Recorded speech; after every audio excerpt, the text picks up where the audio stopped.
Kenapa? Karena nanti yang soleh ini, itu yang akan dibawa manfaatnya sampai kembali pada Allah Subhanahu wa Ta'ala. Karena nanti ada orang yang sudah diperkenankan alim, ayatnya digunakan bukan pada tempatnya.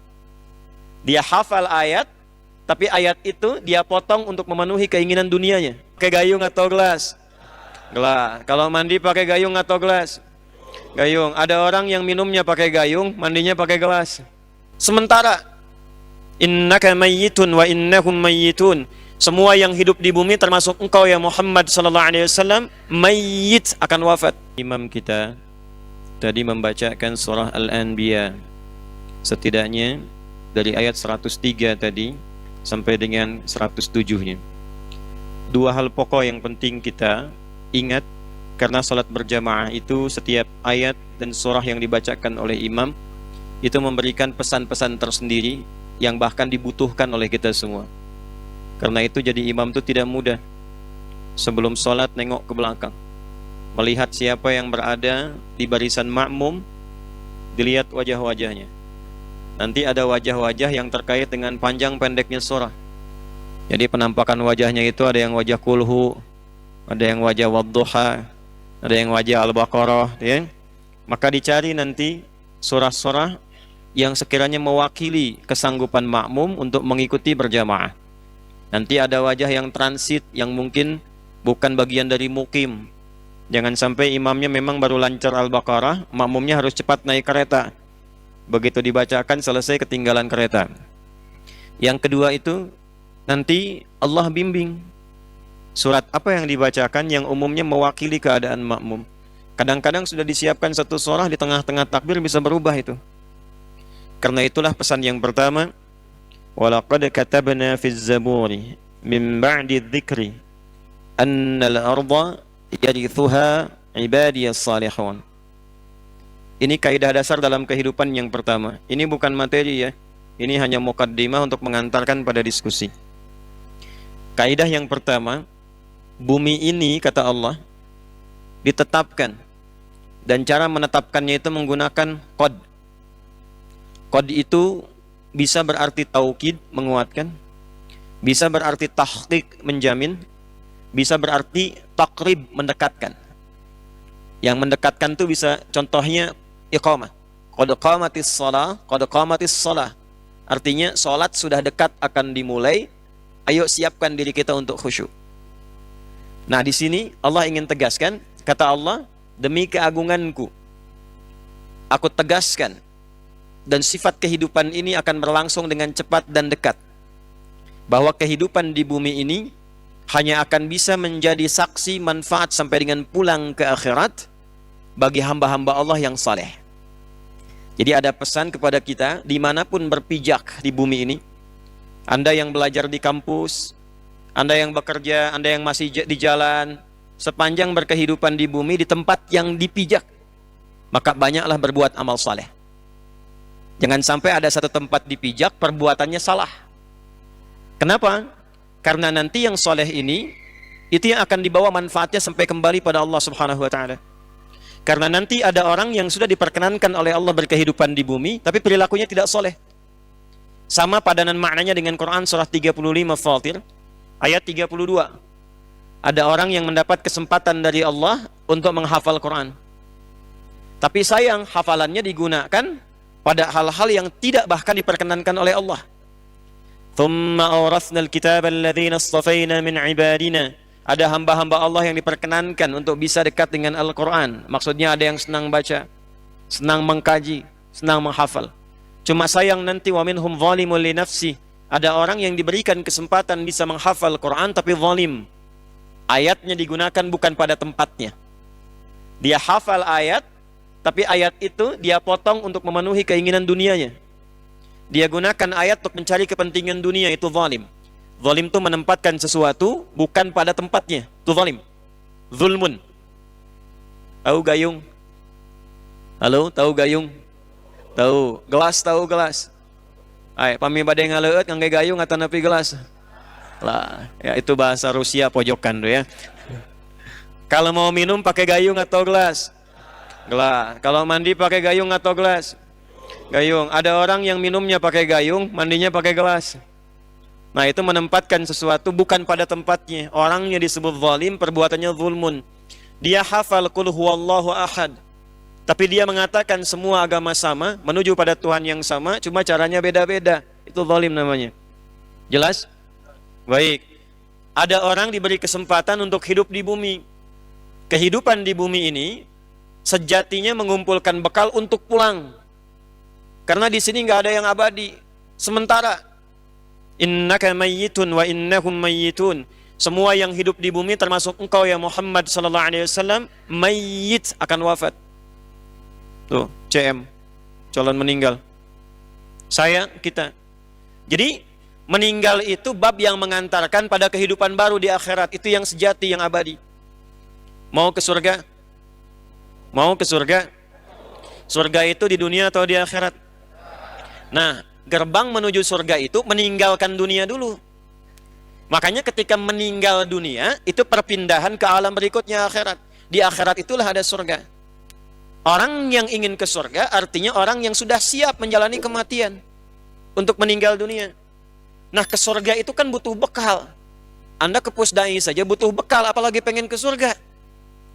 Allah sudah siapkan di bumi ini, di dunia ini, berbagai macam aktivitas yang hasilnya untuk mendapatkan bekal ke surga itu. Jadi cari dengan semua kegiatan di bumi yang terbentang ini, berbagai kegiatan yang punya nilai, yang nilainya itu jadi bekal kita untuk pulang menghadap Allah dan berpotensi memasukkan ke surga. Itu yang sering kita sebut dengan pahala. Bahasa Qur'annya hasanah. Apa namanya? Nah, karena itu kita sering bermohon pada Allah semoga semua kegiatan dunia kita menjadi hasanah, di akhirat hasanahnya dibawa, ditampakkan lagi. Itu yang disebut di Quran surah kedua ayat 201. Wa minhum may yaqulu rabbana atina fid dunya hasanah wa fil akhirati hasanah. Nah, jadi dunianya hasanah, di akhiratnya ditampakkan hasanahnya.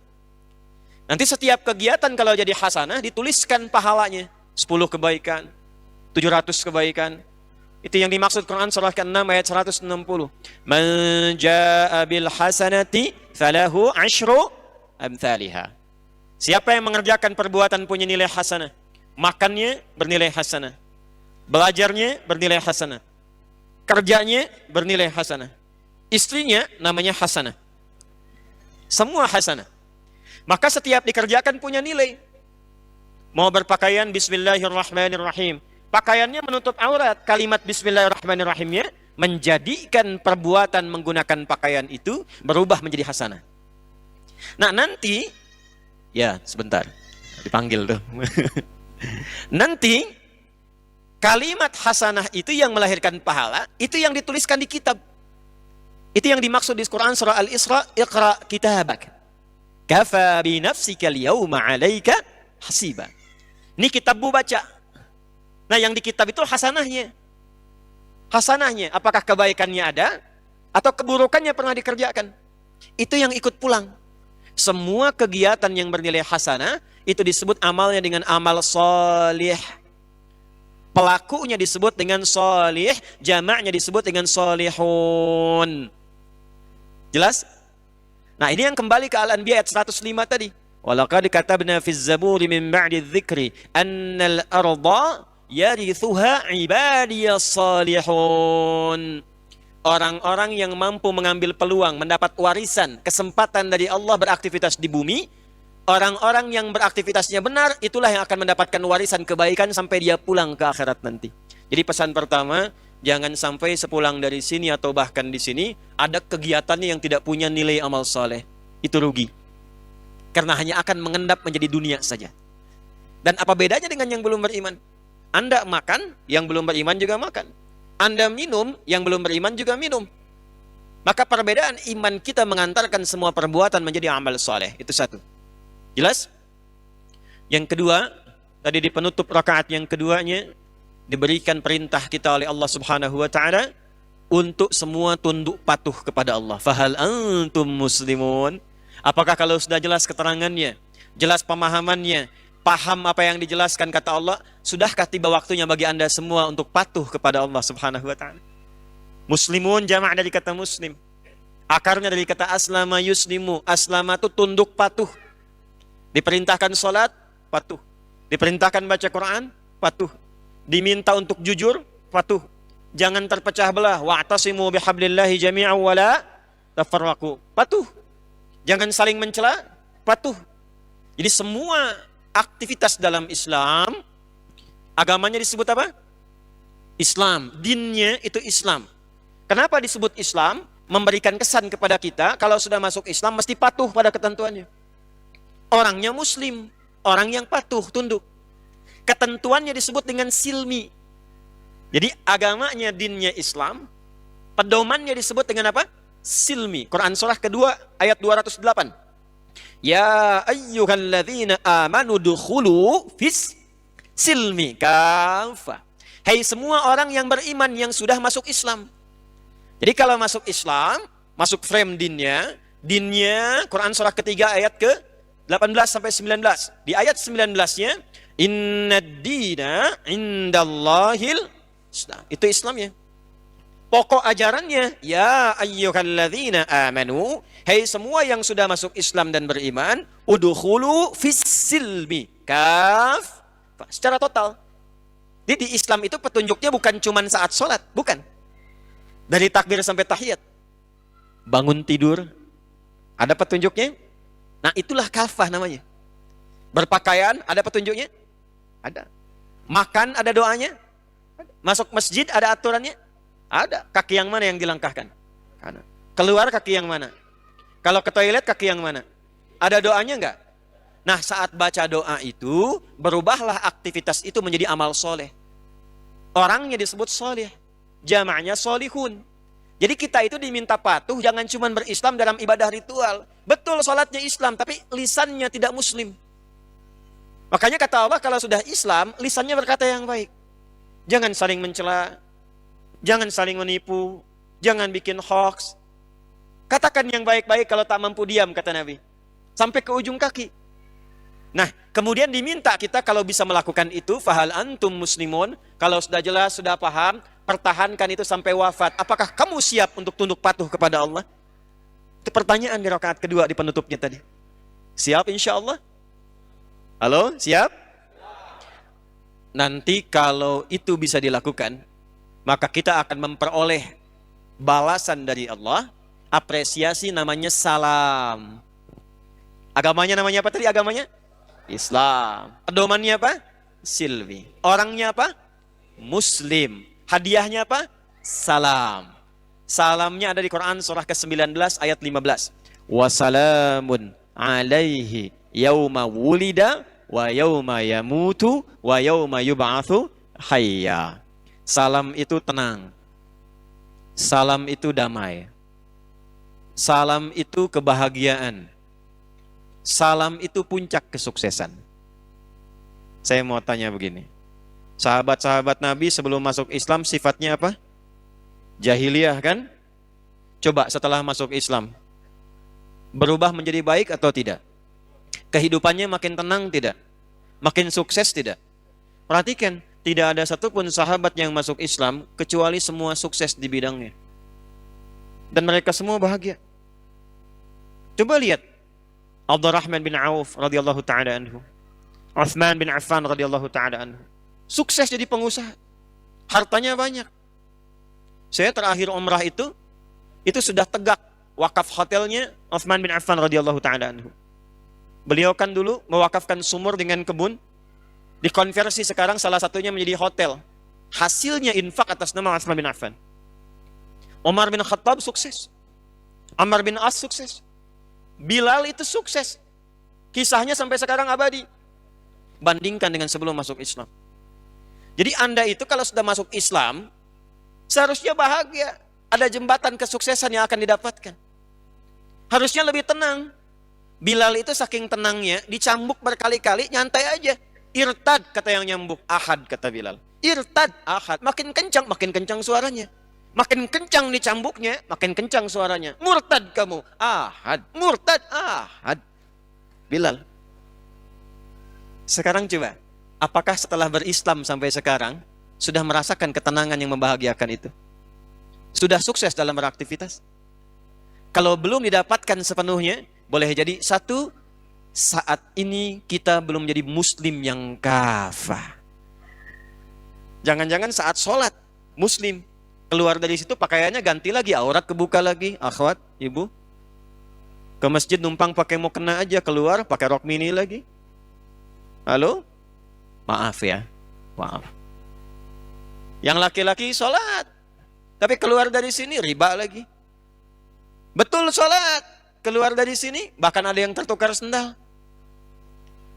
Mudah-mudahan tidak ya. Tapi sekarang nyata terjadi. Dia baru sholat, baru istighfar. Subhana rabbiyal a'la wa bihamdi. Bahkan subhanakallahumma bihamdika Allahumma gfirli. Barusan taubat, keluar sudah gibah. Tuh imamnya tadi siapa tuh? Iya ya, gitu amat bacaannya, si amat aja nggak gitu. Nah jadi muslim itu kafah dari bangun tidur sampai tidur lagi, semampu yang bisa dilakukan. Itu. Nanti dunianya salam, wassalamun alaihi yawma wulida, di alam kuburnya salam, wa yawma yamut. Makanya di Islam itu jangankan ayat tentang dunia, ayat tentang kuburan pun ada. Afala ya'lamu idza bu'athira ma fil kubur. Ayat tentang kuburan ada. Jadi kita itu punya persiapan sebelum masuk kubur. Yang bahaya itu nggak tahu setelah wafat mau kemana. Kalau kita alhamdulillah bersyukur Pak, Bu. Kalaupun meninggal, sudah belajar. Cara meninggal husnul khatimah begini. Kalau ingin cari tantangan dan bersifat nekat dipukulin malaikat begini. Kalau mau coba silakan aja, cuman resikonya tinggi gitu. Tapi diterangkan alam kubur yang terang begini, yang bahagia begini, yang nestapa begini, sampai ayat tentang akhiratnya ada. Makanya kita punya harapan yaumul akhir, informasinya komplit. Silahkan bandingkan, dicek di mana ditemukan informasi tentang seputar kehidupan pasca dunia yang komplit sifatnya. Siapa yang bisa memberikan itu semua kalau bukan penciptanya? Yang terakhir, wa yauma yub'atsu hayya, kalau dunianya benar muslim, di alam kuburnya mendapatkan salam, di akhiratnya dibangkitkan dalam kebahagiaan dan kegembiraan, dan tempatnya Darussalam. Itulah sebabnya ketika kita saling berjumpa, kita berdoakan satu dengan yang lainnya dengan mengucapkan Assalamualaikum warahmatullahi wabarakatuh. Alnya istighraq, mencakup 3. Assalam, semoga semua jenis salam di dunia, di alam kubur, di akhirat. Alaikum, lekat dengan Anda saudaraku. Semoga Anda damai, semoga Anda tentram, rumah tangga tentram, pekerjaan sukses, kalau meninggal tenang, di akhirat mendapatkan rahmat dan berkah Allah Subhanahu wa taala. Makanya jangan diganti salamnya. Assalamualaikum warahmatullah sama muslim. Makanya disebutkan tahiyatum minallah, anugerah dari Allah Subhanahu wa taala, kalimat sapaan itu dan doa di dalamnya. Jelas sampai sini? Fahal antum muslimun? Maka saya tutup pertanyaannya dengan kalimat imam tadi, membacakan surah yang tadi disampaikan. Apakah sudah siap sekarang menjadi seorang muslim yang utuh? Siap? Takbir. Itu ayat yang dibaca dalam sholat maghrib tadi, ya. Maksud saya, kita coba belajar setiap mengikuti sholat berjamaah, pelan-pelan memahami apa yang dibacakan sehingga meresap maknanya ke dalam jiwa. Jadi pulang dari masjid itu punya getaran di jiwa. Oh, saya diminta begini, patuh, siap ya Allah. Jangan ketemu pimpinan, kerjakan, siap, kerjakan, siap. Tapi ketemu yang menciptakan pimpinan, ditanya, sudah siap? Gak tahu. Ya, semoga Allah memberikan hidayah dan rahmat kepada kita insyaallah. Malam ini kita tanya jawab. Karena sudah lama kita berkajian, tidak bertanya jawab. Kalau ada yang mau bertanya, silahkan dituliskan nanti. Ini dari pagi saya kajian dengan para ibu. Pertanyaan juga dititipkan untuk dibaca dan dijawab malam hari ini. Kalau ada yang ingin dikonsultasikan, boleh dituliskan, nanti dikumpulkan di panitia. Kita diskusikan malam hari ini insyaallah. Siap ya? Formatnya ada 2. Anda bertanya, saya menjawab. Atau saya bertanya, Anda menjawab. 1 atau 2? 1, oke. Atau kita robah formatnya. Saya bertanya, Anda menjawab. Atau Anda menjawab, saya bertanya. Baik, bismillah. Kita bacakan dulu ya. Ini maksudnya supaya menghemat waktu. Kalau nanti mic ditukar dan macam-macam, terlalu banyak waktunya terbuang. Bismillahirrahmanirrahim. Assalamualaikum warahmatullahi wabarakatuh, Pak Ustaz. Waalaikumsalam warahmatullahi wabarakatuh. Nih, saya tuh senang begini setiap ada kata. Jadi saya tuh dari kecil cinta Quran. Jadi nggak ada kegiatan yang ditemukan, dijalani, apalagi ditanyakan, kecuali otomatis ayatnya langsung tek-tek gitu. Itu kebiasaan saja. Assalamualaikum warahmatullahi wabarakatuh. Quran surah 4 ayat 86. Wa idza hayyitum bi tahiyyatin fahayyu bi ahsana minha aw rudduha. Kalau diberikan penghormatan, kalian diberikan penghormatan. Penghormatan tertinggi itu dalam Islam kalimat Assalamualaikum warahmatullahi wabarakatuh. Itu tertinggi. Tadi dalilnya sudah saya sampaikan dan maknanya sudah saya kupas. Di situ bukan cuma sapaan, ada doa, ada harapan, ada perhatian, ada ketulusan. Makanya kalau mengucapkan Assalamualaikum jangan asal lewat. Imam juga kalau Assalamualaikum di akhir jangan cuma mengucapkan. Rasakan itu untuk dirinya, untuk makmumnya, untuk semua. Ya Allah, berikan salam untuk semua jamaah, semua orang-orang beriman, rahmatmu, keberkahan darimu. Karena itu adabnya kalau diberikan perhatian, balas dengan yang lebih baik. Itu dalam Islam. Diberi makanan, balas dengan makanan yang lebih baik lagi. Pernah diberikan hadiah, kalau mampu balas dengan yang lebih baik. Setidaknya kalaupun diberikan salam, jawab dengan yang lebih lengkap. Assalamualaikum warahmatullahi wabarakatuh. Jawab waalaikumsalam warahmatullahi wabarakatuh. Fahayyu bi ahsana minha aw rudduha. Pak Ustaz, semoga Allah merahmati dan meridai. Semoga Allah berikan lebih baik kepada Anda atas apa yang Anda doakan kepada kami setiap harinya. Pak Ustaz, doakan saya agar bisa terbebas dari hutang riba. Saya zalim kepada orang tua dan saya ingin istiqomah dalam berhijrah ini, serta saya ingin menjadi salah satu murid Pak Ustaz. Kita doakan sama-sama semoga Allah Subhanahu wa taala membebaskan kita semua, baik yang bertanya, meminta ataupun kita, dari segala yang Allah larang. Semoga kita dijauhkan dari segala hal yang buruk dalam pergaulan materi. Semoga dibebaskan dari tipu menipu, sogok menyogok. Semoga dijauhkan dari korupsi dan semoga dibebaskan dari perbuatan riba. Riba itu rumusnya begini: wa ahallallahu al-bai'a wa harrama riba. Ya, Allah menghalalkan jual beli dan mengharamkan riba. Dan janji Allah, kalau riba ditinggalkan, itu aktivitas niaganya oleh Allah akan diganti dengan yang lebih berkah dan sifatnya lebih menguntungkan dunia akhirat. Jadi meninggalkan riba itu bukan rugi, tapi untung. Itu dulu yang dipahamkan dalam benak kita. Meninggalkan riba itu bukan rugi, tapi untung. Ya. Yamhaqullahu riba wa yurbis shadaqat. Sebaliknya, orang yang terjebak dalam riba seakan-akan mendapatkan yang banyak, padahal nanti kata Allah akan tersiksa dengan ribanya. Bukan cuma di cicilannya, pikirannya, dan yang terkumpul yang terasa banyak itu nggak ada keberkahannya. Gini. Kalau harta kurang berkah atau tidak berkah, kalau masuk ke perut jadi makanan, nanti itu akan menghambat pusat-pusat kebaikan. Misal, azan terdengar di telinga kan? Allahu Akbar, terdengar tuh. Tapi kalau ada hal yang haram masuk, entah itu dari pencurian, korupsi, sogok menyogok atau riba, masuk ke dalam mulut, diolah, nanti akan menutup bagian fungsi pendengaran kebaikannya. Dia dengar, tapi nggak bisa merespon. Itu yang dimaksud di Quran surah 6 ayat 25, wa fi adhanihim waqra, di telinganya ada sumbatan. Jadi kalau Anda mendengar adzan tapi tidak peduli, padahal Anda mengatakan beriman, coba dicek baru berbuat maksiat apa sampai telinganya tertutup mendengar kebaikan. Anda pulang dari kantor lewat pusdai, yang ke masjid banyak, waktu sholat sudah tiba, Anda yang lewat situ tapi kok bisa nggak tertarik untuk sholat? Tanyakan, baru berbuat maksiat apa sampai matanya nggak peka pada kebaikan? Mushaf di rumah banyak, dari yang kecil yang masuk saku sampai yang paling besar yang nggak bisa disakuin. Tapi cuma jadi pajangan, nggak bisa baca. Padahal tiap hari lihat. Tanyakan pada diri kita. Pada diri masing-masing. Dosa apa sampai nggak bisa baca mushaf itu? Makanya ada ulama mengatakan begini, kalau sehari nggak bisa baca Quran, sedangkan di rumah mushafnya banyak, tengah malam bangun, masuk ke ruang tengah, ambil mushaf yang paling besar, jangan dulu dibaca, bentangkan dulu, lalu tanyakan pada diri sendiri, ya Allah, dosa apa saya sampai nggak bisa baca Quran ini? Satu. Jadi kalau ada orang yang sudah diarahkan pada kebaikan belum tergerak, itu cuma dua penyebabnya. Satu maksiat, kedua dunia yang berlebihan. Hubbud dunia, dunia yang berlebihan.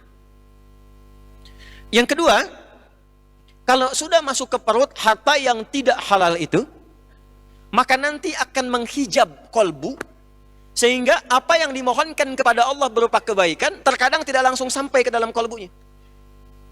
Contoh begini. Ini gambarkan aja ya. Biasanya saya kalau ada ta'lim tuh suka disimpan gelas isinya air di depan tuh. Ini contoh ya. Contoh aja contoh. Apa saya gambar aja gitu ya? Oh. Ini lebih mudahnya gini. Biasanya sih gelas isinya air. Cuma ini gambarkan aja gini, bayangkan. Halo? Mana panitia gelas? Ini begini. Alhamdulillah, zakallah khair. Alhamdulillah. Ya.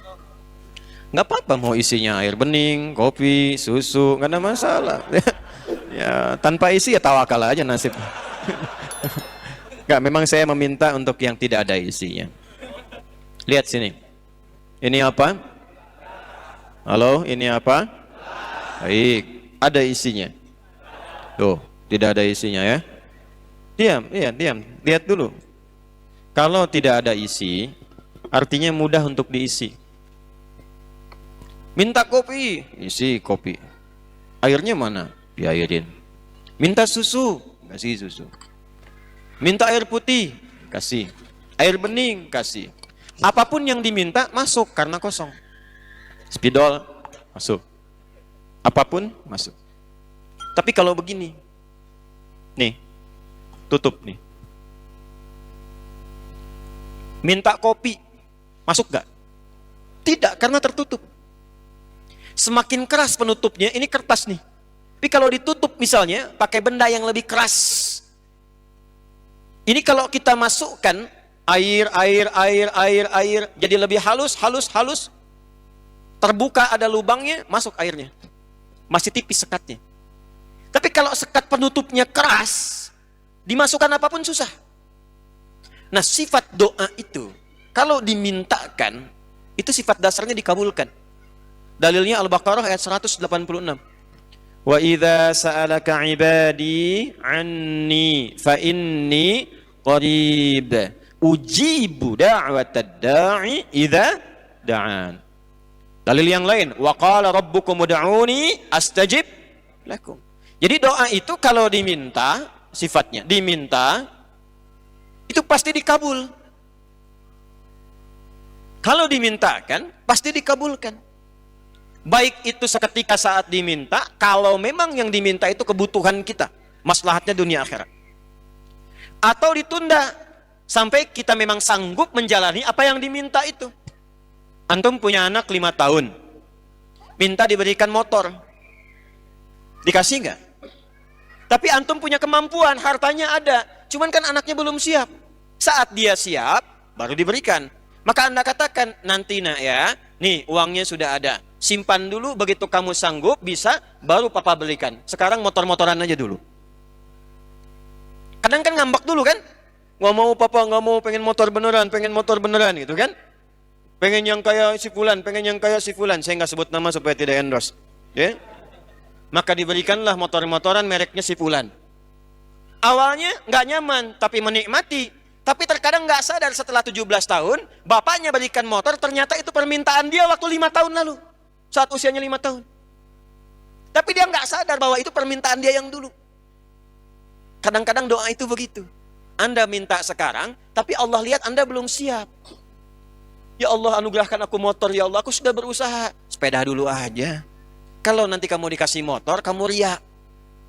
Muncul sifat riak yang belum dilatih itu. Keliling-keliling komplek, akhi ayo ke masjid. Padahal cuma mau tunjukkan saya punya motor baru.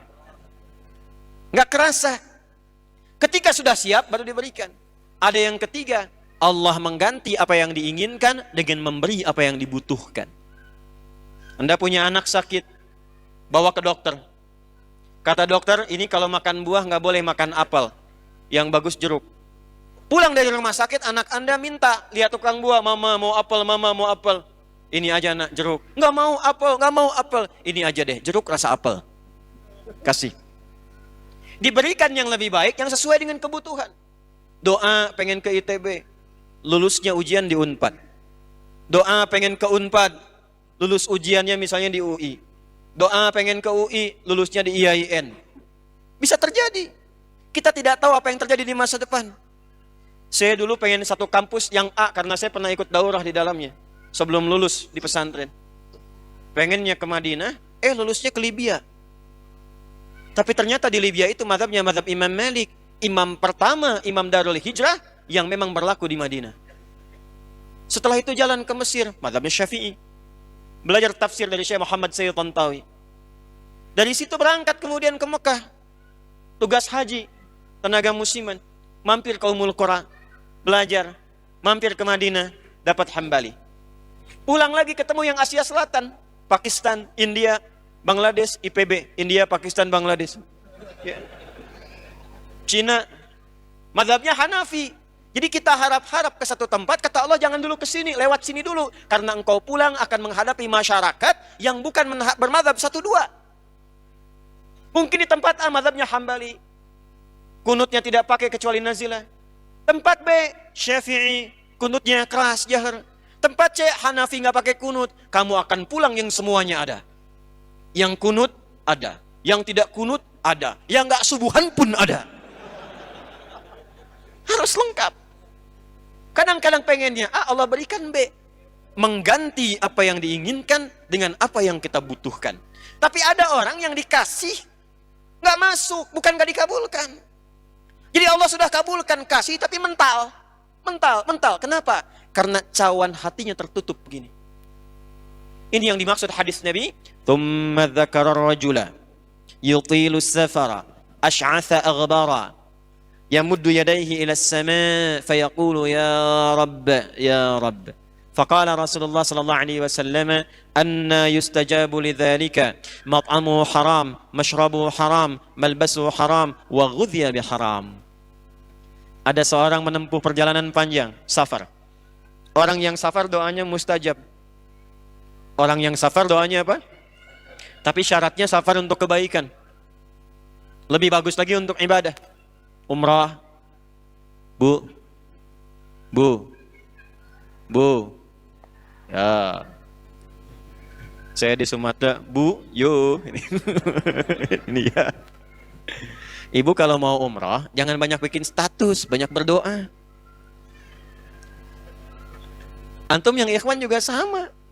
Sedang menunggu keberangkatan. Mohon doa dari semua ya. Aminkan. Doa aja minta. Itu mustajab. Mohonkan. Minta.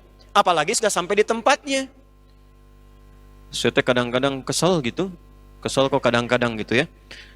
Sekarang tawaf itu bisa live. Subhanallah, alhamdulillah, alah. Aduh ya Allah. Sa'i juga begitu. Rabbighfir warham wa'fu wa takarram. Kelihatan enggak? Udah nyampe sana itu enggak mudah. Orang nabung-nabung jual ini itu, pengen berangkat haji, ya Allah, nyampainya haji Singapura, sampai ke Singapura balik lagi. Ada yang sudah sampai Jeddah, ternyata visanya nggak bisa digunakan, balik lagi. Anda udah nyampe ke sana, mustajab. Kedua, ini adabnya angkat tangan. Angkat tangan tuh macam-macam. Yang standar tuh begini, standar. Pak, sebentar Pak, sini Pak. Ya, bukan Bapak. Nih Pak, Bismillah. Izin Pak, ini mic-nya, tolong dipegangin. Nah, Pak ya.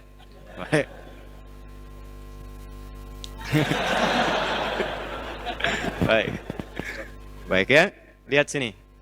Pertama, ini tangan telapak 2. Simpan yang standar. Nah, depan dada begini. Ini ya. Ini yang pertama, ini standar. Kalau saya biasanya begini, ini tidak harus. Tapi untuk memudahkan, semua nyaman, ini kanan kiri kan ada garis tuh.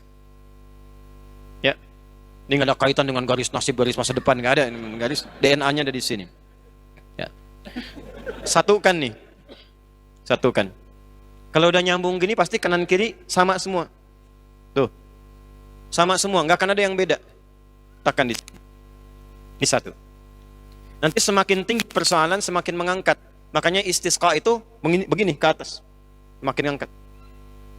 Orang yang mengangkat tangan begini dalam berdoa, itu hadisnya innallaha hayyun karimun. Allah itu sangat merasakan dan malu kalau ada hamba mengangkat tangannya tidak mengabulkan doanya. Cepat dikabulkan. Kasih. Right. Ini. Yang ketiga dia mengatakan ya Rabb, ya Rabb. Sudah masuk Isya? 1 menit lagi. Ya Rabb, ya Rabb. Rumus ketiga, awali dengan al-asmaul husna. Apa? Al-asmaul husna. 1, safar, kalau sedang safar. Atau kalau bukan safar menuntut ilmu kayak sekarang. Mungkin cuma 5 langkah. Cuma 10 meter dari Pusdai. Tapi 10 meter ini berharga. Mungkin apa yang Anda mohonkan selama ini terkabul jarak itu. Dalilnya sahih di Ibnu Majah. Dari Abu Darda. Radhiyallahu ta'ala anhu. Man salaka tariqan yaltamisu fihi ilma sahalallahu lahu tariqan ilal jannah. Wa innal malaikata la tadau ajnihataha ridhan li talibil ilmi. Setiap ada yang berangkat, malaikat itu meridai dan mengaminkan doanya. Dia menempuh tiga-tiganya orang ini. Di jalan, mengangkat tangan, dan memulai dengan asmaul husna. Tapi komen dari Nabi, kalau sudah Nabi komen, like, share, and subscribe. Apa komennya Nabi? Kata Nabi, nanti kita lanjutkan setelah menunaikan sholat Isya berjamaah. Karena sudah masuk Isya sekarang ya. Nanti kita lanjutkan kembali. Subhanakallahumma bihamdika asyhadu an la ilaha illa anta astaghfiruka wa atubu ilaik. Assalamualaikum warahmatullahi wabarakatuh. Assalamualaikum warahmatullahi wabarakatuh. Alhamdulillah wassalatu wassalamu ala Rasulillah wa ala alihi wa sahbihi wa man walah wa ba'du. Hadirin sekalian, kita telah menunaikan salat Isya berjamaah WIB waktu Indonesia bagian Bandung. Semoga semua salat dan doa kita diterima oleh Allah Subhanahu wa taala. Kita lanjutkan. Orang-orang yang membebaskan diri dari dosa berusaha memperbaiki hidup, baik di amaliyah, jasmaniyah, perbuatan yang dilahirkan dari produk jasmani, mulut berbicara, tangan bergerak, kaki melangkah, yang kadang disadari atau tidak, pernah salah. Mulut seharusnya berkata baik, tapi lisannya berkata yang tidak baik. Kaki melangkah kepada yang baik, tapi melangkah kepada yang tidak baik. Itu jasmaniyah. Ada maliyah, harta. Baik memperolehnya, dari mana diperoleh, kemana digunakannya. Ada yang memperolehnya baik, tapi digunakan pada tempat yang tidak baik. Betul, bekerja halal tidak ada masalah, tapi diberikan produk-produk yang dilarang oleh agama. Ada yang kedua, mendapatkannya tidak baik, dikeluarkannya pun tidak baik juga. Korupsi, judi, digunakannya untuk maksiat. Double kesalahannya. Ada yang unik, didapatkan dari yang tidak baik, tapi pengen digunakan pada yang baik, dan biasanya nggak banyak dikeluarinnya. Hasil korupsi pengen nyumbang masjid gitu, ya. Hasil dari yang haram pengen dipakai kegiatan sosial gitu. Hal-hal yang demikian nanti akan berpengaruh, tadi disampaikan, kalau masuk ke dalam tubuh seseorang. Maka seperti tadi dikisahkan menjelang Isya, Nabi mengomentari tentang seorang yang menempuh perjalanan panjang dalam kebaikan. Lalu orang itu ingin berdoa mengangkat tangan, lalu menutup dengan al-asmaul husna, mengatakan ya Rabb, ya Rabb. Secara kaidah, doanya semestinya dikabulkan 3 kali lebih cepat dari orang biasa. Karena safar mempercepat, mengangkat tangan mempercepat, dan memulai dengan al-asmaul husna itu bahkan yang dimintakan oleh Quran. Quran surah 17 Al-Isra dari ayat 110 itu. Qul ud'ullaha aw ud'ur rahman ayyamma tad'u falahul asmaul husna. Walillahil asmaul husna fad'uhu biha. Pilih sesuai dengan kebutuhan. Jadi enggak harus disebut semua. Allah ya Rahman ya Rahim ya Malik ya Qudus dan seterusnya. Bisa dipilih salah satu. Ya Allah Butuh apa? Rizki, ya Razzaq. Anda sedang belajar, besok mau ujian, ya Allah, ya Alim. Punya masalah, ya Allah, ya Al-Fattah. Orang ini menyebut nama Allah dengan sifat rububiyahnya yang seharusnya cepat mengabulkan, ya Rabb. Apa komentar Nabi? Anna yustajabu lidzalika. Bagaimana doanya bisa dijawab? Mat'amu haramun, sumber makanannya haram. Mashrabu haramun, minumannya haram. Malbasu haramun, pakaiannya haram. Wa ghudhiya bi haramin, dan perangkat hidupnya haram. Jadi haram itu bukan hanya akan menutup sumber-sumber informasi kebaikan, tapi saat yang bersamaan juga bisa menghijab antara permohonan dengan jawaban doa yang Allah kabulkan. Makanya hati-hati dari yang haram ya. Saya ajarkan doa. Riwayatnya tersambung nanti. Tersilsilahkan nyambung sampai kepada riwayat-riwayat yang sahih untuk diamalkan. Baca ini khususnya di hari Jumat. Hari apa? Khususnya di hari Jumat. Anda boleh catat, atau Anda boleh rekam, atau Anda boleh lihat kembali rekamannya nanti setelah tuntas kajian. Allahumma kfina. Boleh diikuti. Allahumma kfina bihalalika an haramik wa aghnina bita'atika an ma'siyatik wa bifadlika amman siwak. Cukup pendek tapi padat, dalam sekali itu. Usahakan dibaca tiap Jumat sebelum selesai meninggalkan Jumatan untuk yang ikhwan laki-laki. Yang ibu baca ba'da asar bu, menjelang maghrib. Singkat itu. Allahumma kfina bihalalika an haramik, ya Allah, mohon cukupkan hidup kami ini dengan semua yang halal dan jauhkan dari yang haram. Wa aghnina bi ta'atika an maksiatik, dan mohon ya Allah perkaya kepribadian kami dengan semua jenis ketaatan kepadamu dan jauhkan dari maksiat. Wa bi fadlika amman siwak, dan berikan rizki kepada kami yang paling utama darimu, dan kami berserah kepadamu dari selainmu. Dawamkan itu setiap hari apa? Jumat khususnya. Boleh dibaca dalam setiap hari, setiap selesai sholat boleh. Tapi Jumat itu spesial. Itu nanti riwayat yang mutasalsilah diajarkan para ulama kita. Saya mendapatkan juga itu. Ya, secara bersanad sampai ke ulama. Itu jawaban yang pertama tadi, yang memakan waktu dari ba'da maghrib sampai isya.